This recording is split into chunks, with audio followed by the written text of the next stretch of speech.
des choses, on va acheter des choses sur place pour compléter notre générosité. Très bien, merci. Alors les bonbons, c'est quelque chose de très international. Hein. Ça marche toujours, hein, partout, avec les enfants. En tout cas, merci Seigneur pour l'opportunité que le Seigneur donne ici à l'église pour faire cette deuxième mission. C'est la deuxième mission qu'on fait, en tout cas, en New Life. La première était au Burkina Faso en 2018. Et là, le Seigneur ouvre les portes pour qu'on reparte encore pour 2 semaines. Voilà. Comme Paul l'a dit, le plus important, c'est vraiment que vous priez pour cette mission. Que vous priez pour cette mission. Que vous priez pour cette mission. Parce que le Seigneur a des choses à faire là-bas, auprès des enfants, auprès des malades. Ça va être 2 semaines très très intenses. La première semaine est consacrée au temps de ministère, donc à l'église, dans les hôpitaux. Donc on va prier pour les malades, on va visiter aux malades dans les hôpitaux. Aussi la grande prison centrale de Centrafrique. Dieu nous avait ouvert la porte déjà de prêcher dans cette prison en 2016. Et ce que mes yeux ont vu là-bas, j'étais très bouleversé. Et le Seigneur avait touché des gens, des détenus à ce moment-là. Et on repart et on prie vraiment pour que le Seigneur puisse encore toucher davantage les détenus. Voilà, on est des outils entre ses mains, on n'est pas capable. Et on prie vraiment et on compte sur votre prière pour que Dieu puisse nous utiliser puissamment là-bas, dans ces moments-là. Il y aura aussi des temps avec la jeunesse. Il y aura des temps à la pédiatrie pour prier pour les malades, les enfants. En 2016, quand on est allé, Dieu avait fait des choses extraordinaires. Il y avait beaucoup d'enfants à la pédiatrie. Et puis, on a prié. Et puis le lendemain, il y avait beaucoup d'enfants qui sont sortis de l'hôpital, y compris les enfants des musulmans. S'il l'a fait en 2016, il peut le faire encore cette année. Donc vraiment, nous comptons sur vos prières pour que le Seigneur puisse vraiment se manifester. Il y aura aussi une formation auprès des aumôniers sportifs. Parce que vous savez, dans le sport, généralement, il y a beaucoup de choses, du maraboutage, des gris-gris, etc. Et nous, on a envie vraiment que Jésus soit au centre même du sport, dans ces milieux-là. En 2015, Dieu avait permis, alors que ce n'était pas du tout dans mon programme, moi je suis arrivé, le Seigneur a ouvert des portes. Le Seigneur a permis que je puisse apporter sa parole à l'équipe nationale de football, qu'ils étaient en train de préparer la compétition de la Coupe d'Afrique des Nations. Donc 3 fois de suite, j'étais invité de prêcher avec eux au stade, et puis la veille du match, j'étais allé prêcher. Ça m'avait mis à cœur de prêcher David contre Goliath, sachant qu'à ce moment, le pays traversait vraiment la guerre. Et le Seigneur a permis que l'équipe nationale a gagné, à ce moment-là. Et on repart pour ça aussi, pour une formation. C'est un frère aussi de Rennes, de la famille d'église, qui va faire cette formation. Et enfin, il y aura la formation pour tous les ministres du culte, dans les pasteurs, plus de 400-500 pasteurs qui sont attendus dans cette formation de 3 jours, et c'est notre frère Rémi Gomez, donc de Lyon, qui est aussi de la famille d'église, qui fera cette formation de 3 jours. Donc il y a beaucoup de choses, et vraiment nous comptons sur la prière de tout un chacun. Que vous soyez jeune, moins jeune, le Seigneur a besoin de votre prière, de votre intercession, avant et pendant. Et tout le témoignage qui sera rendu après cette mission sera pour la gloire de Dieu. Même si vous ne vous déplacez pas, votre prière nous accompagnera. Amen. Voilà. Ce matin, on va écouter la parole de Dieu dans Jacques chapitre 4, verset 8. C'est la clé du message. Mais on va lire tout le texte de Jacques chapitre 4, verset 1 à 17. Alors l'année dernière, si vous vous souvenez, Dieu m'a fait grâce. J'avais prêché, en tout cas la première prédication de l'année dernière, de 2023. J'avais le privilège d'apporter le message et on n'a pas calculé, voilà, les plannings ont fait en sorte que je suis tombé encore là aujourd'hui d'apporter le premier message de cette nouvelle année 2024. L'année dernière, je me souviens, j'avais parlé des projets. J'avais dit, voilà, le début d'année, généralement, tu te souviens alors, début d'année, il y a des projets, etc. Il y a des résolutions. Et puis malheureusement, 90% des résolutions ne sont pas souvent tenues quand on fait le bilan à la fin de l'année. Et j'avais dit une chose, je dis voilà, si on veut construire un projet, la Bible dit que si l'Éternel ne bâtit la maison, ceux qui la bâtissent en vain. Si l'Éternel garde la ville, ceux qui gardent la ville perdent leur temps, en gros. Et donc, si on veut construire un projet, ne faisons pas notre projet et après on dit Seigneur, je t'amène dans mon projet. Non, on soumet le projet avec Dieu et on co-construit avec lui. Et c'est la clé de la réussite. Et c'est ce que j'avais dit l'année dernière. Et cette année, le début de l'année, j'annonce, fais des vœux. Moi, j'ai reçu des SMS, même des sœurs ici, des frères. On s'est souhaité bonne année. Et ce matin, en lisant le texte de Jacques, j'ai l'impression que c'est aussi un vœu impératif qui nous fait l'apôtre Jacques à travers ce texte-là. Donc Jacques chapitre 4, versets 1 à 17. Et je bénis Dieu pour la parole que Françoise a eue, qui était une invitation de venir se plonger. Et ce matin, le message sera autour de l'invitation. Donc je bénis Dieu pour la précision dans ce qu'il fait à travers son Saint-Esprit. Amen. Donc Jacques chapitre 4. Donc pardonnez-moi si vous entendez ma voix un peu, et puis si je renifle. Pardon. D'où viennent les luttes et d'où viennent les querelles parmi vous? Ce matin, Paul a lu un texte, c'est sûr, aimez-vous les uns les autres. N'est-ce pas de vos passions qui combattent dans vos membres? Vous convoitez et vous ne possédez pas. Vous êtes meurtriers et envieux et vous ne pouvez pas obtenir. Vous avez des querelles et des luttes et vous ne possédez pas parce que vous ne demandez pas. Vous demandez et vous ne recevez pas parce que vous demandez mal dans le but de satisfaire vos propres passions. Adultères vous êtes. Ne savez-vous pas que l'amour du monde est inimitié contre Dieu? Celui donc qui veut être ami du monde sera ennemi de Dieu. Croyez-vous que l'Écriture parle en vain? C'est avec jalousie que Dieu chérit l'Esprit qu'il a fait habiter en nous. Il accorde au contraire une grâce plus excellente. C'est pourquoi l'Écriture dit « Dieu résiste aux orgueilleux, mais il fait grâce aux humbles. » Soumettez-vous donc à Dieu, résistez au diable, et il fuira loin de vous. Et ça, c'est le cœur du message de matin, c'est approchez-vous de Dieu, et il s'approchera de vous. Nettoyez vos mains, pécheurs, purifiez vos cœurs, hommes irrésolus.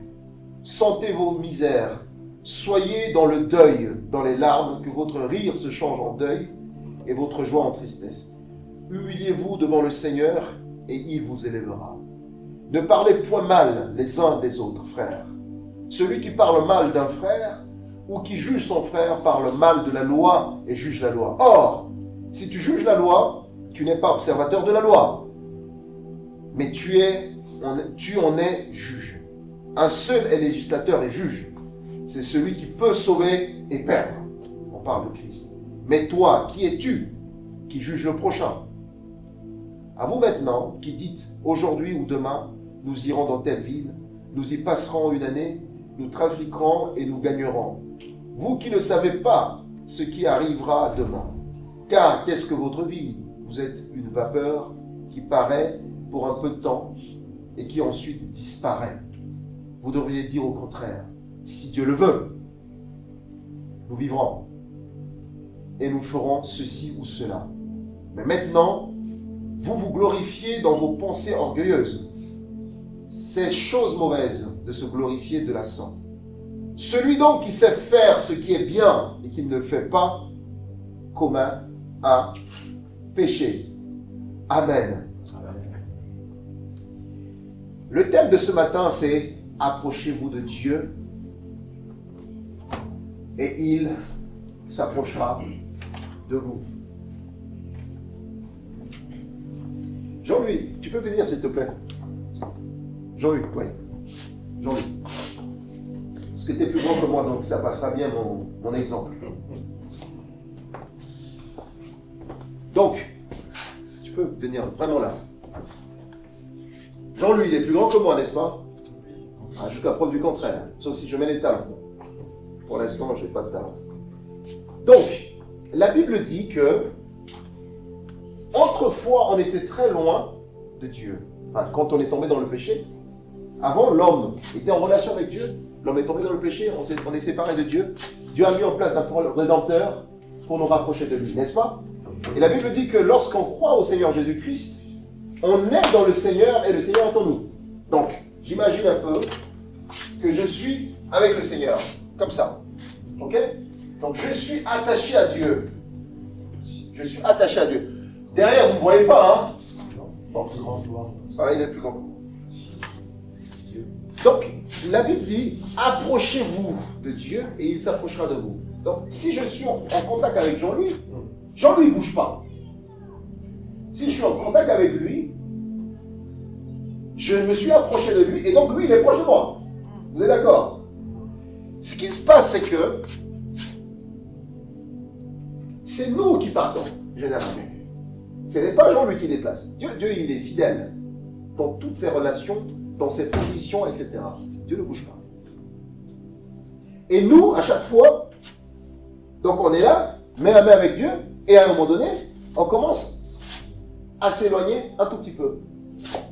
Un tout petit peu, on a encore la main, il y a encore la relation, il y a encore le contact, etc., etc. On lâche la main, et puis on s'éloigne, on s'éloigne, on s'éloigne, et plus loin. Dieu, il est là. Et la Bible nous dit, ce matin, nous invite de nous approcher de lui. Nous approcher de lui. Pour que lui, il s'approche de nous. L'idée, c'est pas de dire, tu fais la moitié du chemin et Dieu fait la moitié du chemin. Non! Dieu, il est là, fidèle dans tout ce qu'il a prévu. Nous, on fait le choix, généralement, de partir. Merci, Jean.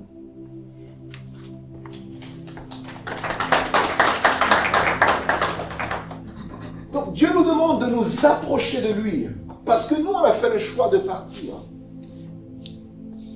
Et on a l'impression que c'est un vœu ce matin que l'apôtre Jacques nous dit. Il dit, mais pour cette nouvelle année, je souhaite, je fais le vœu que nous nous approchons de Dieu. Pour que lui, il s'approche de nous. On a reçu beaucoup de vœux de la famille, n'est-ce pas? Mais celui-là est plus important pour notre vie. S'approcher de Dieu. Rester attaché à Dieu.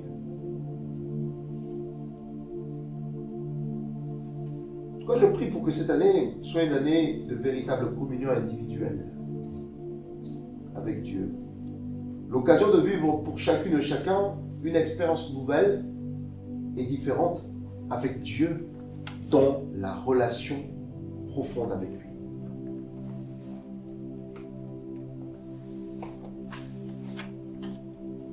Lorsque quelqu'un te demande de se rapprocher de lui,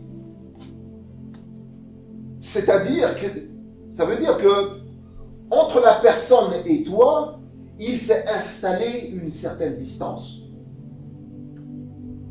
Lorsqu'on demande à quelqu'un, approche-toi de moi, bon, généralement on voit dans les couples, hein, quand le couple, ils veulent passer un petit secret, bon, généralement c'est la femme qui dit au monsieur, écoute, tes cheveux, il faut les remettre, ou tu as un peu de sauce tomate sur ta chemise, il ne va pas se mettre sur le micro pour le faire.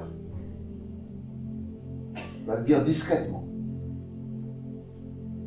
Donc, demander à quelqu'un de s'approcher, ça veut dire qu'il y a une distance qui s'est installée entre la personne et toi. Et l'idée de s'approcher, c'est d'écraser la distance, c'est de combler cette distance-là. N'est-ce pas?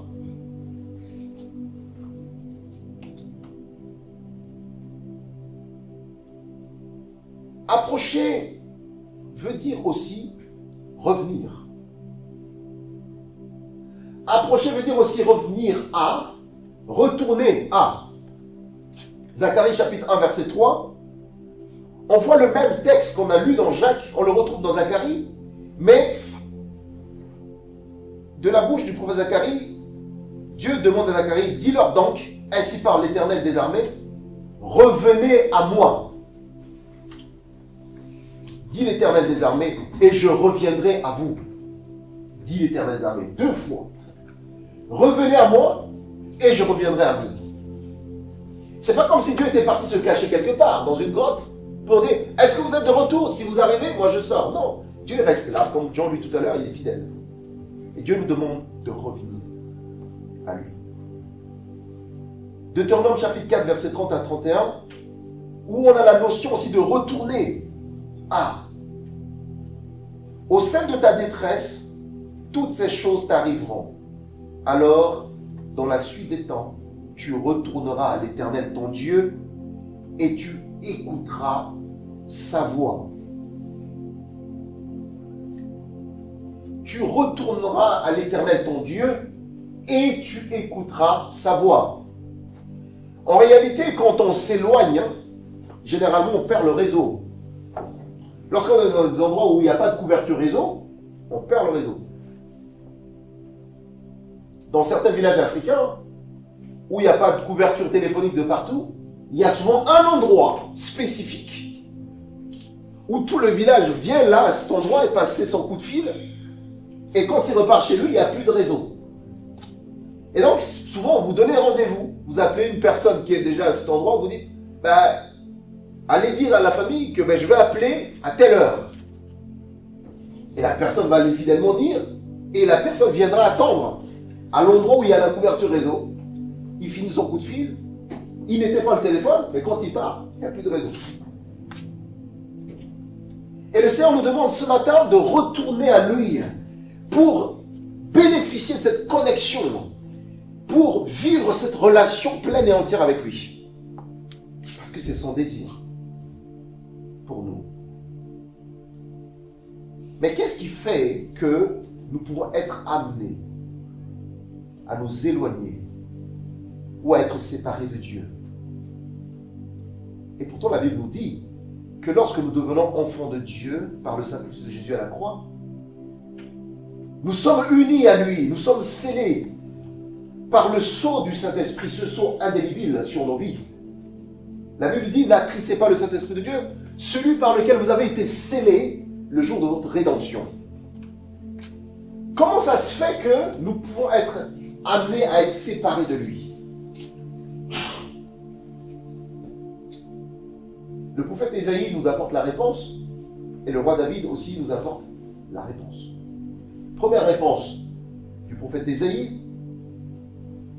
Ésaïe dit, alors il y avait les gens se plaignaient, ouais, Dieu nous écoute plus, etc. Ésaïe 59, Dieu nous écoute plus. Ésaïe commence avec le verset 1, il dit non. Les bras du Seigneur ne sont pas courts, ses oreilles ne sont pas dures pour vous écouter.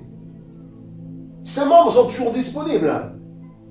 Ses oreilles fonctionnent, ses bras fonctionnent, son cœur fonctionne. Mais au verset 2, il va donner la réponse, il dit, mais ce sont vos crimes qui mettent une séparation entre vous et votre Dieu. Ce sont vos péchés qui vous cachent sa face et l'empêchent de vous écouter. Car vos mains sont souillées de sang et vos doigts de crime. Vos lèvres profèrent le mensonge, votre lèvre fait entendre l'iniquité. Nul se plaint avec justice, nul ne plaide avec droiture. Ils s'appuient sur les choses vaines et disent les faussetés. Ils conçoivent le mal et enfantent le crime. Voilà les éléments que le prophète Ésaïe nous dit clairement. Que le problème ne viendrait pas de Dieu, mais ce sont nos crimes, ce sont nos péchés qui mettent la séparation nette entre Dieu et nous, et qui empêchent Dieu de nous entendre. Comme si on avait un tuyau tellement propre, tellement une canalisation propre, et on décide de boucher avec de la saleté, avec de la boue, avec plein de choses. Donc même s'il y a de l'eau potable de l'autre côté, ça ne pourra jamais arriver, parce que la canalisation est bouchée.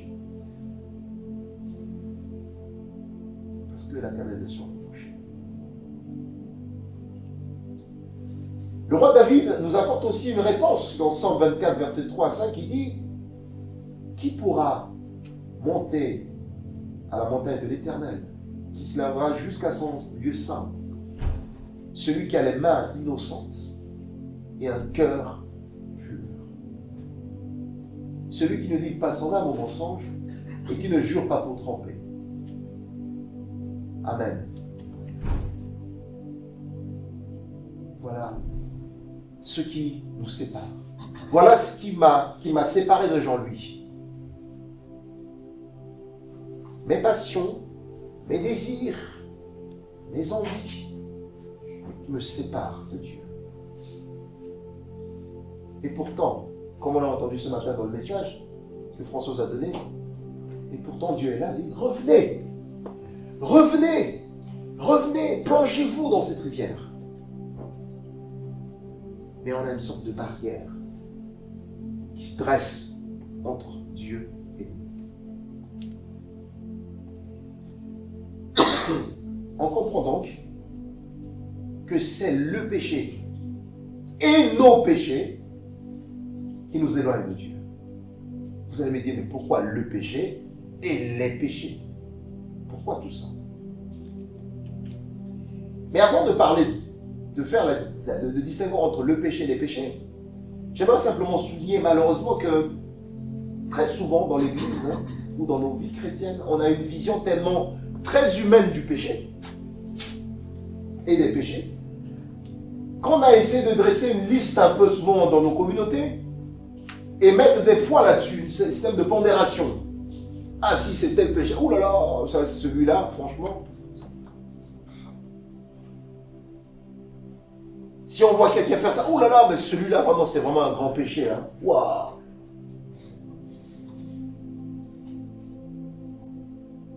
Et puis s'il y a même des péchés sympathiques, oh là, mais ça, c'est pas grand-chose. C'est rien, ah.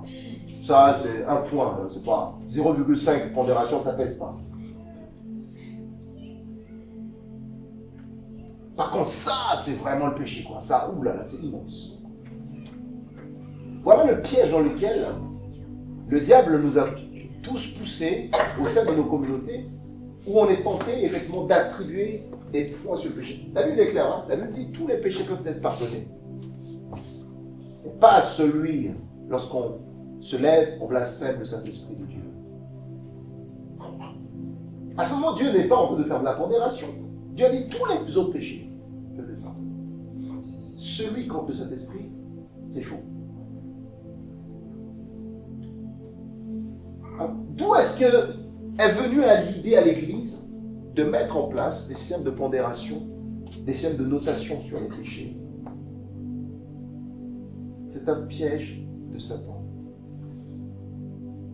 qui nous coince parfois dans des choses où on est en train de faire peut-être, on est en train de pécher contre lui, mais on se rend compte que non, c'est pas grave. J'ai juste mal parlé de tel, j'ai juste eu mal une petite pensée, c'est rien, il n'est pas au courant. On s'est juste vu avec Hervé, puis on a parlé de Kimberly, c'est pas grand chose. On a juste, c'est pas grand chose. C'est pas vrai, Kimberly. Hein. On s'est pas vu cette semaine, on s'est même pas appelé. Comme ça, c'est résolu. Si jamais on l'avait fait, on te demandera pardon, mais c'est pas fait. Mais ça, c'est aussi plus dangereux que quand on voit, je me rappelle en Afrique, quand on voyait quelqu'un dans l'ivrognerie, etc. Oh là là, celui-là, il n'ira pas au ciel, quoi. Ça, c'est vraiment le grand péché. Ou des personnes qui ont des relations extra-conjugales, etc. Oh, ça, c'est vraiment du péché terrible. Ça, c'est vraiment... Mais tout est péché. Tout est péché. Tout est mal.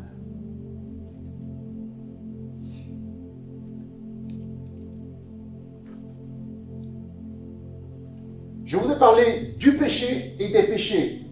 Vous allez me dire, mais c'est quoi la différence? 1 Jean chapitre 1 verset 8, vous connaissez bien ce verset qui dit, si nous disons que nous n'avons pas de péché, nous nous séduisons nous-mêmes et la vérité n'est pas en nous. Mais si nous confessons nos péchés, il est fidèle et juste de nous pardonner nos péchés et nous purifier de toute iniquité. Amen. Donc la différence entre le péché et les péchés, très rapidement, c'est que le péché, c'est notre héritage de la nature adamique. Okay? Lorsque Adam et Ève ont fait le choix de désobéir à Dieu, ils sont tombés dans le péché. Ils sont devenus pécheurs. Leur nature a été transformée. Ils ont fait le choix, comme je l'ai dit il y a 2 semaines, l'homme a fait le choix que Satan devient son petit Dieu. Et le péché a contaminé la nature humaine. Donc tous les hommes qui sont nés de la descendance d'Adam ont cet héritage de la nature pécheresse. Le péché. Romains chapitre 5, verset 12, il dit, c'est pourquoi, comme par un seul homme, le péché est entré dans le monde, et par le péché la mort, et qu'ainsi la mort s'est étendue sur tous les hommes, parce que tous ont péché. Le péché a rompu la relation libre et heureuse que l'homme avait avec Dieu. Vous vous rappelez dans Genèse chapitre 3 verset 10, où quand ils ont péché, et donc Dieu arrive, Dieu commence à les chercher. Où es-tu? Alors qu'avant ça ne se passait pas comme ça. C'était une relation rose, heureuse. Et là, il va dire, j'ai entendu ta voix dans le jardin et j'ai eu peur car je suis nu et je me suis caché. Alors qu'avant, Adam n'avait pas peur de Dieu. Et le péché est venu dénaturer la nature de relation que Adam avait avec Dieu. Les péchés. Mais les péchés, c'est le résultat de notre nature pécheresse. C'est comme si vous avez un arbre et vous avez des fruits. Le péché ne peut que produire les péchés.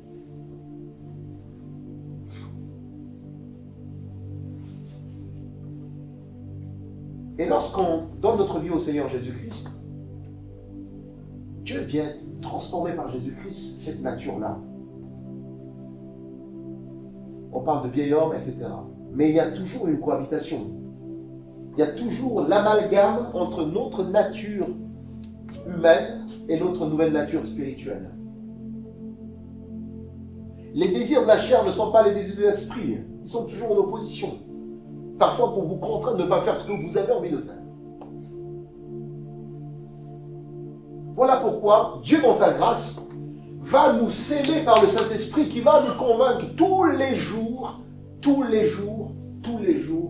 nos manquements. Tous les jours. C'est pour ça que l'apôtre Jean demande à ce que, si nous les confessons, Dieu est fidèle de nous les pardonner. Et là, Dieu nous engage dans une relation, dans une marche de la sanctification tous les jours. Jésus dit, celui qui veut me suivre doit porter sa croix tous les jours. Et monsieur, on dit, mais dis donc, la croix de Jésus n'a pas suffi. Pourquoi est-ce que nous sommes obligés encore de porter notre croix? Puis il y a d'autres qui n'ont pas compris, qui mettent le crucifix autour du cou. Mais vous savez, la croix sert à crucifier, n'est-ce pas? Et le fait de porter sa croix tous les jours nous permet de crucifier tous les jours, pas faire le sacrifice que Jésus a fait, parce que Jésus a fait une fois pour toutes. Mais le fait de porter notre croix tous les jours permet de crucifier notre chair tous les jours. Tous les jours que Dieu fait. On n'a pas été bon dans la journée. Seigneur, je te demande pardon. Parce que j'ai regardé tel avec colère. Parce que j'étais pas heureux dans cette situation. Parce que j'ai rouspété après toi. Et peut-être il y a des choses que j'ai faites que je ne savais même pas que c'était du mal. Pardonne-moi, Seigneur. Tous les jours. Tous les jours.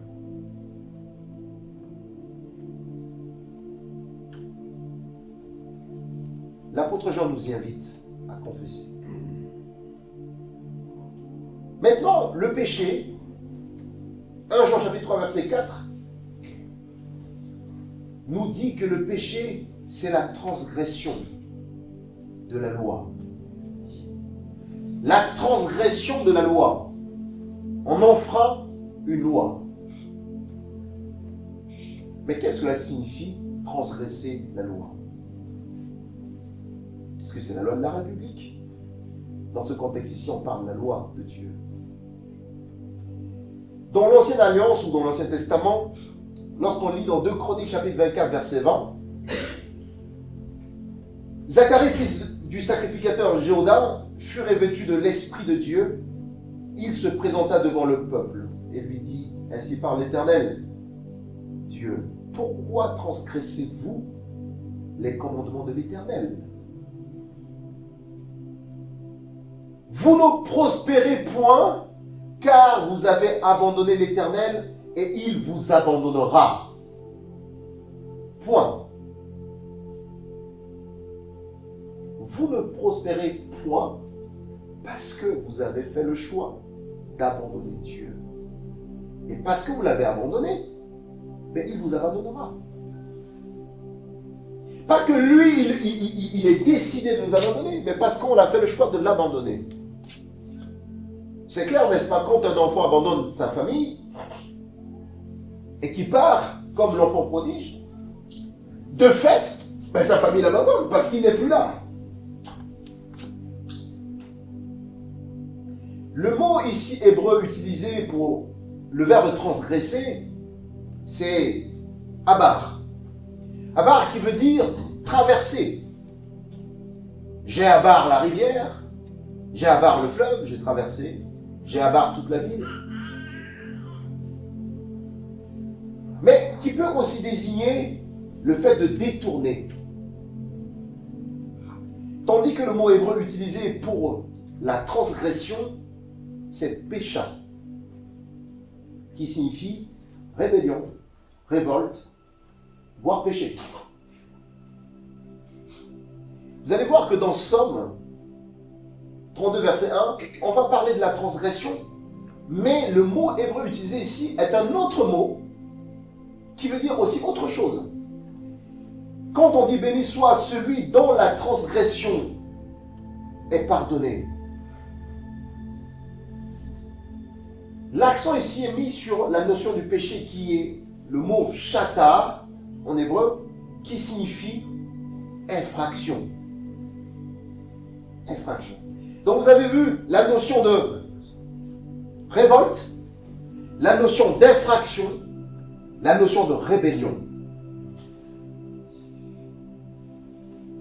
Le Nouveau Testament est écrit en grec, bonne partie, et le mot que l'apôtre Jean utilise ici pour désigner la transgression est anomia.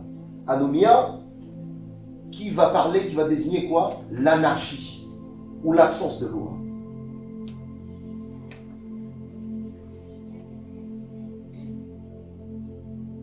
Le mot traduit par le péché est à ce moment ararxia, qui signifie littéralement manquer de cible. Et l'apôtre Paul l'utilise beaucoup.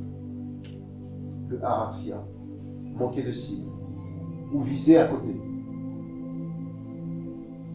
En définitive, l'Ancien Testament et le Nouveau Testament définissent le péché comme étant une infraction.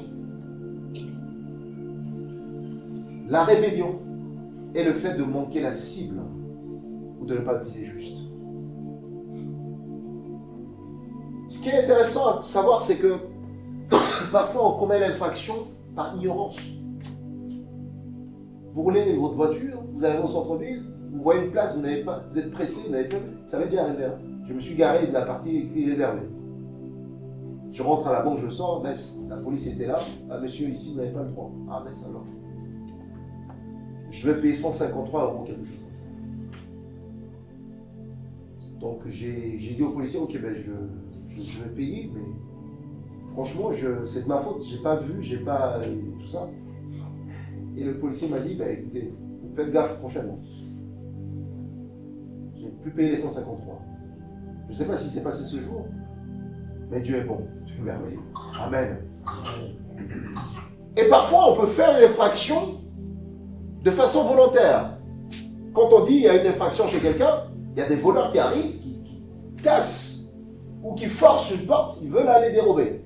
C'est de l'infraction. Ça n'arrive pas comme ça, on ne sait pas. Non, ça c'est vraiment quelque chose de délibéré. On a bien préparé notre goût, on a vu le voisin n'était pas là, il est parti en vacances, on dit c'est le moment. Et puis on arrive, on n'avait pas rentré, infraction. Et puis il y a la notion de la rébellion. La rébellion, c'est quelque chose où moi j'ai beaucoup de doutes de dire on est rebelle par ignorance. Ça peut arriver. Mais 80% des cas, quand on est rebelle, c'est qu'on est conscient parfois de ce qu'on fait.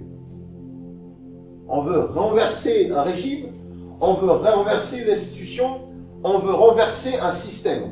Donc on se met en rébellion pour cela.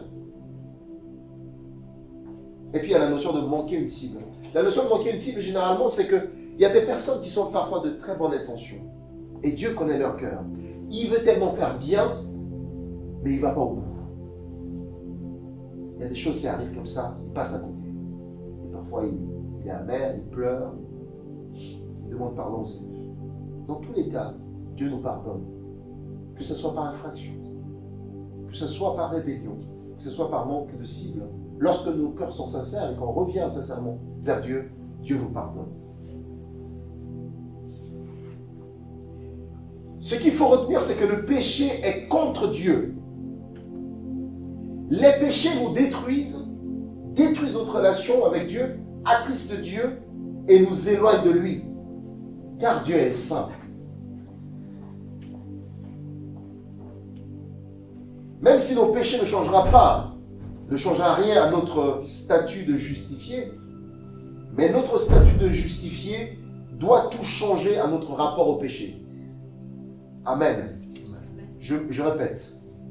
Même si nos péchés ne changera rien à notre statut de justifié, mais notre statut de justifié doit tout changer notre rapport par rapport au péché. Nous ne devons plus vouloir, nous ne devons plus désirer le péché. Nous ne devons plus nous plaire dans le péché. Car notre justification est une justification du péché et non pour pécher. Amen.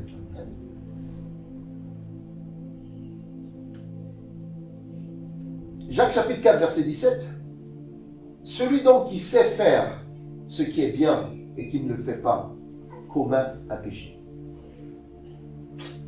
Si on se limitait simplement à notre petite liste au sein des églises, il a fait ça, il a fait ça, il a fait ça.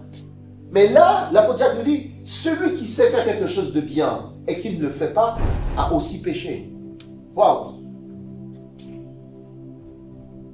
Si je sais que prier, si je sais que lire la parole de Dieu, c'est quelque chose de vital pour moi et que je ne fais pas, j'ai péché. Si je sais que, en tout cas, prier pour un frère, aller rendre visite à un frère, peut-être aller prier pour les malades, est quelque chose de bien que je dois faire et que je ne le fais pas, eh bien j'ai péché.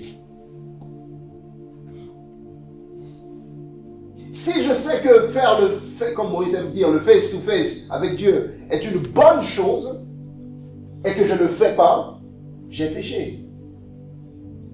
Vous voyez, ça sort complètement de notre shortlist.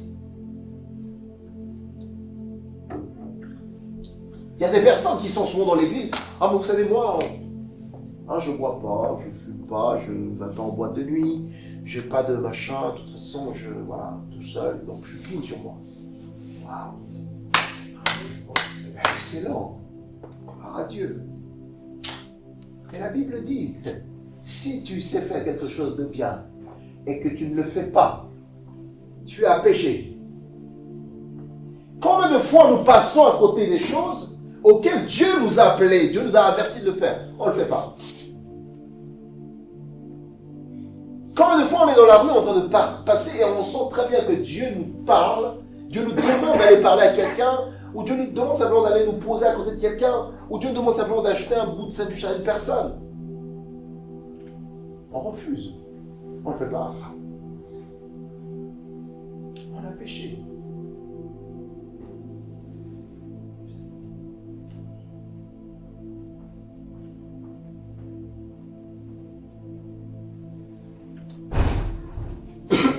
Corinthiens chapitre 8, versets 9 et 10. Et le contexte ici, c'est la notion de la liberté dans l'Église. Vous allez aussi comprendre une autre manière de voir le péché. Et ici, ça c'est la liberté de manger des aliments, etc. Ça c'est dans le contexte. Mais je vais juste lire le verset 8 et 10. Qui dit, prenez garde toutefois que votre liberté ne devienne une pierre d'achoppement pour les faibles.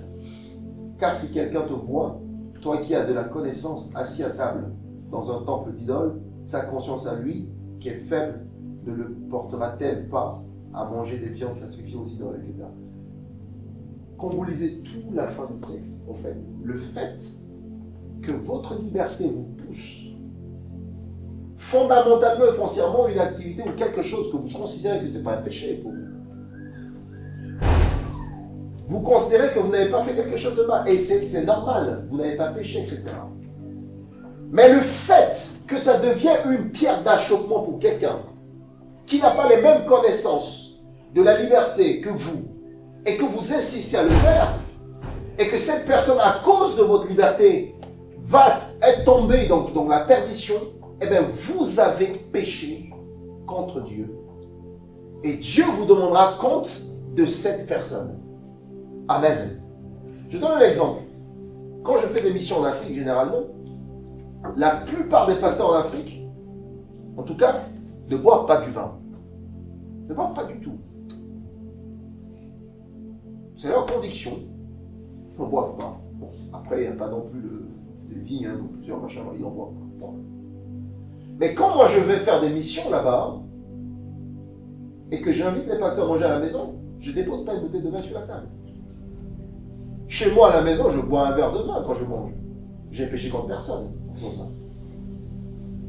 Mais pour eux, s'ils me voyaient en train de boire un verre de vin, je vais les scandaliser. Donc, je ne veux pas être une pierre d'achoppement pour eux. Je laisse tomber. C'est pas grave, je ne vais pas mourir. Le fait que je n'ai pas mangé sans vin rouge, je ne vais pas mourir. Mais en faisant cela, je préserve les gens d'être scandalisés. Et parfois, dans l'église, on est comme ça.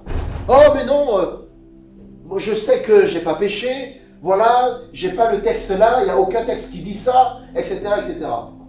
Mais il y a ce qu'on appelle l'éthique, il y a ce qu'on appelle le témoignage, il y a ce qu'on appelle les faibles autour de nous, qui n'ont pas forcément le même niveau de connaissance ou de compréhension que nous. Et donc à chaque fois que nous ne faisons pas attention à ce genre de choses, nous péchons. Nous scandalisons les gens.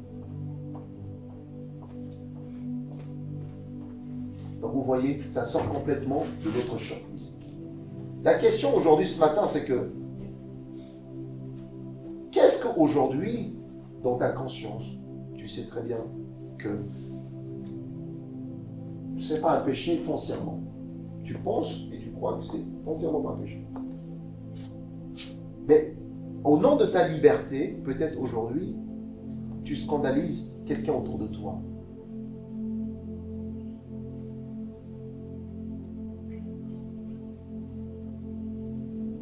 Approchez-vous de Dieu, il s'approchera de vous.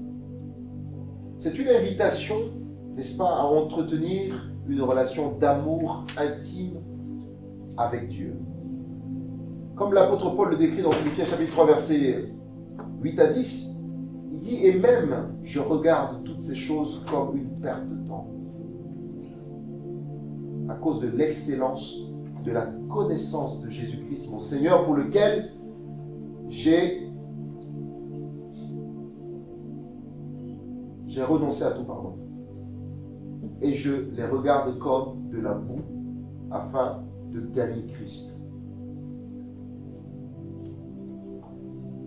L'apôtre Paul dit, à cause de la connaissance, j'ai renoncé à tout. Il y a même un texte où il dit, les choses que je considérais moi comme des gains, aujourd'hui, je fais table rase. Parfois, on est comme ça pris dans des raisonnements humains. On est tellement pris, non, mais je ferais de mal. On est en train parfois de faire tomber des personnes. Et la Bible dit que celui qui fait tomber un de ses plus petits, celui-là, il faudra mieux qu'on attache autour de son cou une grosse pierre et qu'on le jette dans la mer. C'est violent, hein,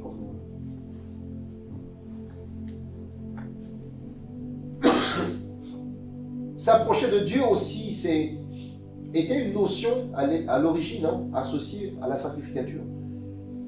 Quand on lit Exode chapitre 19, verset 22, les sacrificateurs qui s'approchaient de l'Éternel se sanctifiaient aussi de peur que l'Éternel ne les frappe à mort. Parce que ça rigolait pas. Quand un sacrificateur devrait aller offrir son sacrifice, il devait se purifier. Parce qu'on ne rigole pas avec la présence de Dieu.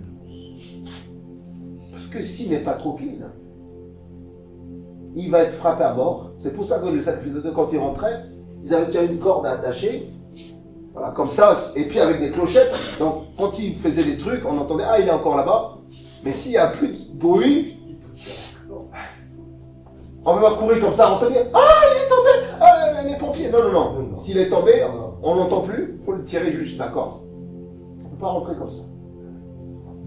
Puis les pompiers, c'est pour plus tard.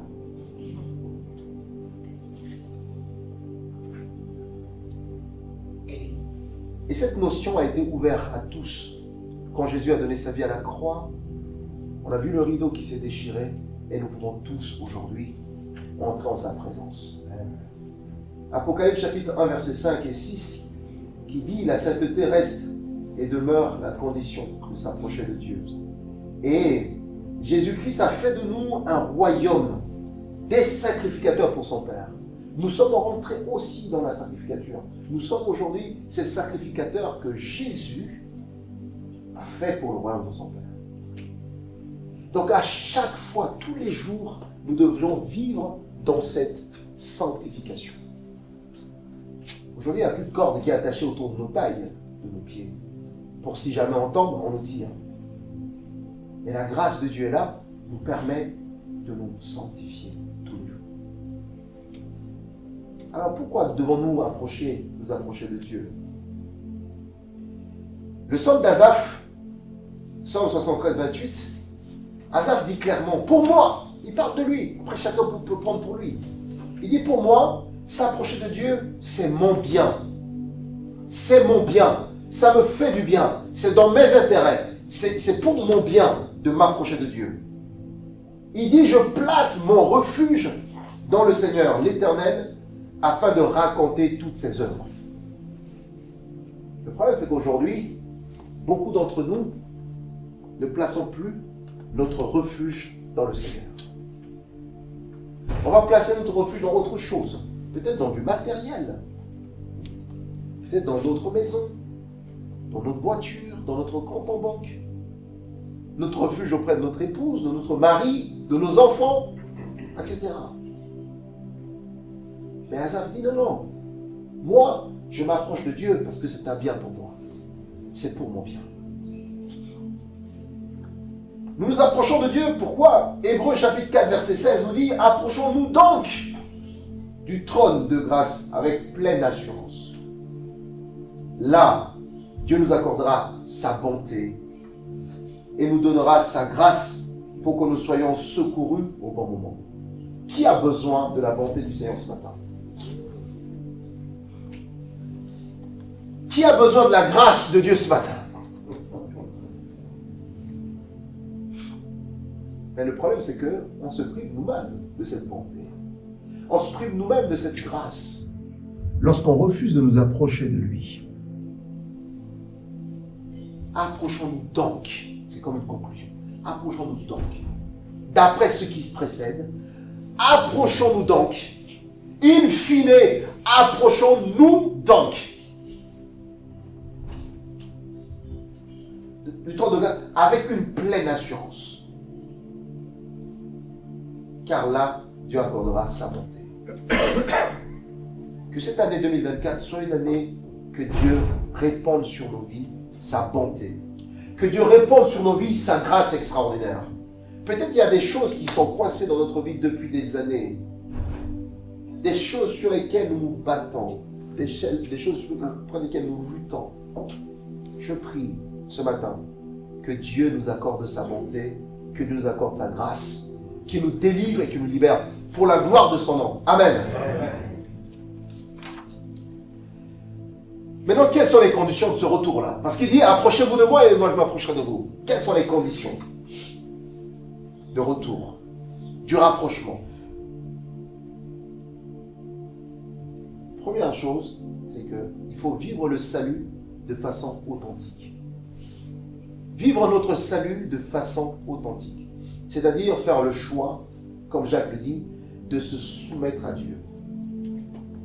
De se soumettre à Dieu et de résister au diable. On ne peut pas résister au diable si on n'est pas soumis à Dieu. Se soumettre à Dieu ne veut pas dire qu'on ne fera pas des erreurs dans la vie. Si, on va faire des erreurs. Parce qu'on est encore dans ce monde, malheureusement. Mais qu'à chaque fois que nous fassions des erreurs, que nous nous tombions devant sa face, que nous invoquions son nom, que nous demandions pardon, que nous nous soumettons à sa seigneurie, qui devienne réellement le maître de notre vie. Que ce soit par nos raisonnements, qui sont parfois erronés, qui sont parfois très intellectuels. Vous avez entendu? Celui qui sait faire quelque chose de bien qui ne le fait pas a péché. Vous l'avez entendu? Quelqu'un, au nom de sa liberté, de sa connaissance de la parole de Dieu, mais qui ne prend pas soin des faibles autour de lui, a péché. Et c'est la parole de Dieu. Nous devons nous soumettre à Dieu et résister au diable. C'est parce que nous sommes soumis à Dieu que nous pouvons résister au diable par la parole de Dieu, comme Jésus l'a fait après le baptême dans le désert. Il a résisté au diable, pas en donnant des coups de poing. Je ne vous demande pas d'aller faire tous des arts martiaux pour attendre le diable chez vous de pied ferme avec votre kimono. Se soumettre à Dieu, se soumettre à sa seigneurie et de résister au diable. Deuxième élément, c'est s'approcher de Dieu avec un cœur sincère. Hébreux chapitre 10, verset 22 dit « Approchons-nous avec un cœur sincère dans la plénitude de la foi. Les cœurs purifiés d'une mauvaise conscience et le corps lavé d'une eau pure. » Le problème, c'est que parfois, on s'approche de Dieu avec un cœur qui n'est pas sincère. On veut parfois paraître aux yeux des frères, des sœurs, qu'on est sincère. Mais Dieu sait que notre cœur n'est pas sincère. Parfois, on est en train de parler autre chose et notre cœur est loin. Il l'a dit et il s'est plaint de son peuple. Il dit, ce peuple m'honore des lèvres, mais le cœur est tellement loin de moi. Il nous avait parfois là, on est en train de chanter la louange et le cœur est ailleurs. On est en train de louer Dieu, mais le cœur est tellement ailleurs. Parfois pris par des souffrances, des choses qu'on traverse. Parfois pris par des réflexions de comment on va faire la semaine prochaine pour joindre les deux bouts. Parfois simplement en train de regarder, de réfléchir à la dernière génération de téléphone qui est sortie, comment on va faire pour s'en procurer.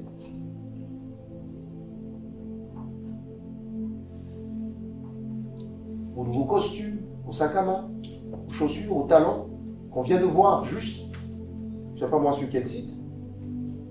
On y pense. Et on est en Seigneur, on est en ta présence. Mais dans la tête, c'est warning de téléphone, on pense à autre chose à dire. Ce peuple m'honore des lèvres, mais le cœur est très loin de moi. La deuxième condition, c'est de s'approcher de Dieu avec un cœur sincère. Vous vous rappelez là du pharisien avec le publicain dans le temple? Le pharisien était là, il déballait sa vie. Oh Seigneur, moi je fais ça, je donne les offrandes, je fais tout, je jeûne, etc. Je ne suis même pas comme le publicain qui est de l'autre côté là-bas. Mais alors, là c'était pas vraiment, il n'a pas nous plaire. Hein. Le publicain l'a entendu, il a tapé sa poitrine et dit Seigneur, aie pitié de moi, je suis un pécheur. Et la Bible dit que le publicain est rentré chez lui heureux. Et le pharisien non. Parce que le publicain avait un cœur sincère.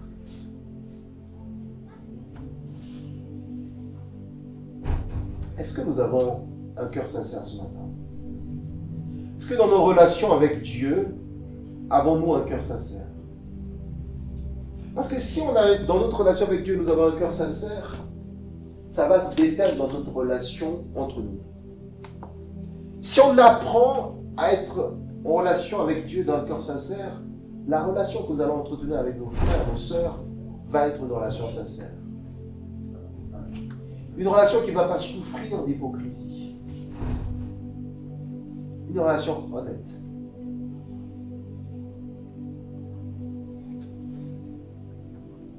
Le troisième élément, c'est purifier le cœur et nettoyer les mains, comme on a entendu tout à l'heure.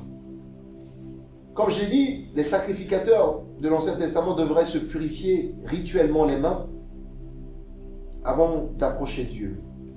Quand vous lisez Exode chapitre 30, versets 19 à 21, vous allez voir en tout cas tout ce qui est demandé. Mais la purification des mains ici symbolise l'attitude extérieure. On se lave les mains, c'est extérieur. On se lave le corps, c'est extérieur. Pourquoi la notion d'extérieur est aussi importante? Parce que ça renvoie aussi au témoignage. Ce qui est visible, ça renvoie au témoignage. De comment nous vivons avec Dieu, de comment est-ce que nous vivons avec les autres. Est-ce que nous sommes une pierre d'achoppement? Est-ce que nous sommes un scandale pour les autres?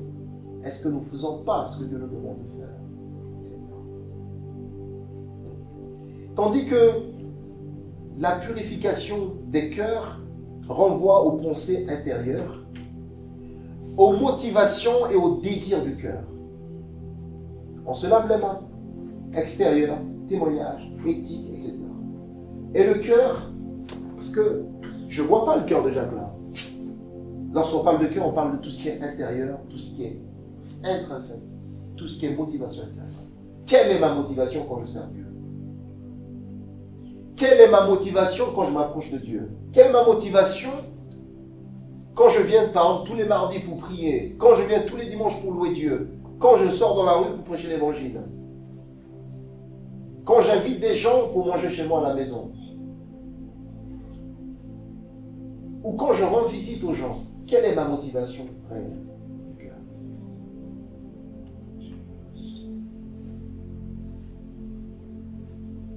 Jérémie chapitre 4, verset 4 va renvoyer la même notion. Il va dire, circoncisez-vous, c'est l'extérieur. La circoncision, c'est extérieur. Pour ceux qui ne le savent pas, au cas où, une question. La circoncision, c'est extérieur. Il dit, circoncisez-vous, virgule pour l'Éternel. Après, il dit, circoncisez vos cœurs, hommes de Juda. Donc, il y a la dimension extérieure, mais il y a la dimension aussi intérieure. Si vous vous circoncisez simplement physiquement extérieur et que l'intérieur n'est pas circoncis, voilà pourquoi l'apôtre Paul dit la vraie circoncision, c'est la circoncision du cœur. Mais pour le peuple juif, c'était important d'avoir cette double dimension, la circoncision extérieure qui est symbolique physiquement, qui donne ce témoignage physique que vous êtes circoncis. Et en plus de ça, vous devrez circoncire aussi votre cœur.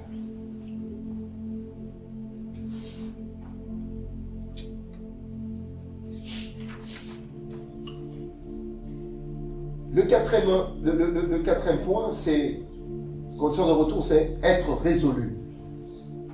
Jacques dit ici, vous êtes irrésolu, homme irrésolu. Mais condition de retour, c'est être résolu. Être résolu, c'est quoi? C'est être ferme dans ses engagements vis-à-vis de Dieu. Littéralement, en grec, cette notion de résolu, on appelle ça double dame. Okay?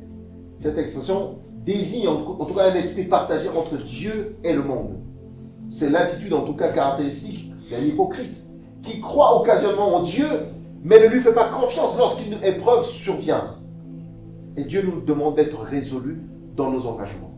Si on s'est engagé de suivre Dieu, soyons résolus dans cet engagement. Si on s'est engagé de servir Dieu à travers la musique, à travers la prédication, à travers d'autres services, soyons résolus. Ne soyons pas comme le roseau où le vent va balancer de gauche à droite. Et le dernier point pour terminer, c'est la dernière condition pour revenir, c'est fuir le péché. Confesser à Dieu nos péchés et y renoncer. Vivre et marcher dans la sanctification. Fuir le péché, ça veut vraiment montrer notre attitude, que nous décidions que nous sommes faibles, mais nous avons pleine confiance entière en Jésus-Christ, chez qui nous puisons notre force pour pouvoir résister. Vous voyez, la Bible dit, résistez au diable et fuyez le péché.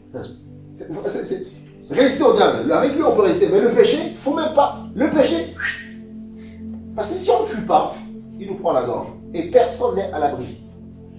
Personne n'est à l'abri. Quand vous soyez 3 fois docteur en théologie, pasteur d'une église de 50 000 personnes, vous n'êtes pas à l'abri. De croire qu'on est fort, on peut tomber. Fuyez le péché.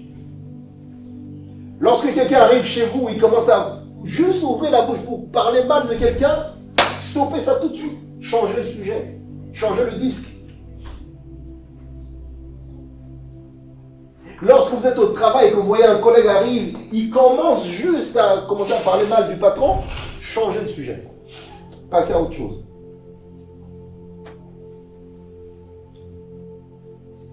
La conclusion, elle est simple. C'est que approchez-vous de Dieu, il s'approchera de vous. Mais la clé reste la crainte de Dieu. Si on a la crainte de Dieu, toutes les conditions que j'ai citées pour retourner passera. Parce que Psaume chapitre 111, verset 10 dit, la crainte de l'Éternel est le commencement de la sagesse. Dieu veut que nous soyons des enfants sages. Quand on a la crainte de Dieu, parfois on ne se lance plus dans des débats inutiles. On fait comme l'apôtre Paul, on fait du tout à tous. On est grec parmi les Grecs, on est juif parmi les Juifs. Ça ne veut pas dire qu'on est un homme caméléon. Non. Quand je faisais la formation biblique, il y a quelqu'un qui avait donné un témoignage à un pasteur qui avait dit, il était invité prêcher dans un pays, et dans ce pays-là, il ne fallait pas mettre la cravate. Et je me suis fait confirmer ça par Simone. La Simone m'a dit, c'est en Roumanie, dans certaines communautés. Il ne faut pas mettre de cravate quand tu prêches. Parce que la cravate, c'est le symbolique du monde, etc. Ça regarde le péché. Bref. Et on lui a dit ça. Quand il est arrivé, on dit, non, pas de cravate ici. Ben, il a compris. Il a enlevé sa cravate, il a mis dans son sac, il a prêché. Et ça s'est très bien passé. Et les gens ont reçu la parole de Dieu. Les gens étaient touchés. Mais s'ils commencent à dire, ouais, mais attendez, dans la Bible, c'est pas écrit qu'il ne faut pas mettre la cravate, il ne faut pas mettre non plus, rentrer dans des débats inutiles, il allait scandaliser les gens et la parole de Dieu devait être biaisée.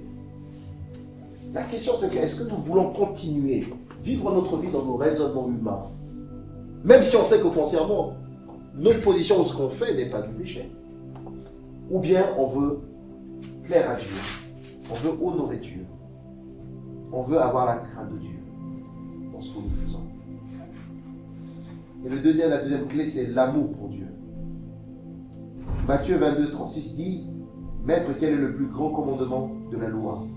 Jésus répondit, « Tu aimeras le Seigneur ton Dieu de tout ton cœur, de toute ton âme et de toute ta pensée. » Puisse Dieu nous aider à avoir la crainte pour lui et avoir un amour qui brûle pour lui pour cette année. Pour que nous puissions réellement nous approcher de lui, pour que lui, il s'approche de nous. Pour que nous puissions réellement revenir à lui, pour que lui, il revienne à nous. Amen. Excellent Père de grâce, merci pour ce matin. Merci pour ta parole, Père. Tu me demandes, moi, de m'approcher de toi, pour que toi, tu t'approches de moi. Tu tends la main, Seigneur, à ma personne, mais tu tends la main aussi à mes frères et à mes sœurs ici ce matin. Seigneur, personne n'est au-dessus de personne ici. Nous sommes tous tes enfants, nous sommes tous, Seigneur, les ouvriers en tes mains. Et cette invitation, Seigneur, que tu nous donnes, c'est une invitation globale, générale, mais individuelle. Pardon, Seigneur. fait, Seigneur, que je me suis éloigné de toi, dans mes pensées, dans mes actes, dans mes paroles, dans mes propos. Ce matin, Seigneur, tu me demandes de revenir. Père, je prie, si c'est aussi le sujet qui brûle sur le cœur de mon frère, de ma soeur ce matin, Père, je prie vraiment que ton esprit nous aide à revenir à toi. Parce que tu veux ton église, Seigneur, brûlante. Tu veux ton église, Seigneur, ou une église qui a de l'impact. Une église, Seigneur, où il y a de la transformation comme on avait reçu, Père. Alors je prie pour que cette année, Seigneur, nous puissions être plus, Seigneur, plus proches de toi, plus près de toi, Seigneur, en toutes choses. Bénis chacun de nous et bénis notre semaine pour la gloire de ton Saint-Nom. Amen.